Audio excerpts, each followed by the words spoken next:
আমাদের দেশের জাদু শিল্পটা অনেক পিছিয়ে আছে। এটার মূল কারণ আমি বলবো আসলে অন্যান্য সব শিল্পের মতো জাদু অবশ্যই একটি শিল্প, আমরা বলি কালেকটিভ আর্ট ফর্ম। আর অন্যান্য সব শিল্পের চেয়ে আমাদের জাদু শিল্পটা বাংলাদেশের, স্পেশালি আমাদের দেশের জাদু শিল্পটা অনেক পিছিয়ে আছে। এটার মূল কারণ আমি বলবো সরকারি পৃষ্ঠপোষকতা। প্রতিটা শিল্পের যেরকম সরকারি সাহায্য বা পৃষ্ঠপোষকতা দরকার, জাদুর ক্ষেত্রে আরও বেশি দরকার। সেটার অভাবের কারণে আমাদের শিল্পটা অনেক পিছিয়ে আছে বলে আমি মনে করি।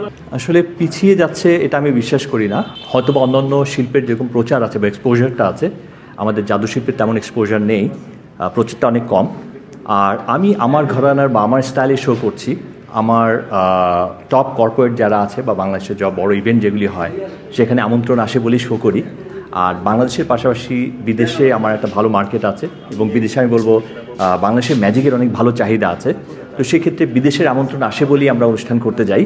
সো বাংলাদেশে শোগুলিও করা হয়, মেনলি খুব বেছে বেছে কর্পোরেট শোগুলি করা হয় আর কি।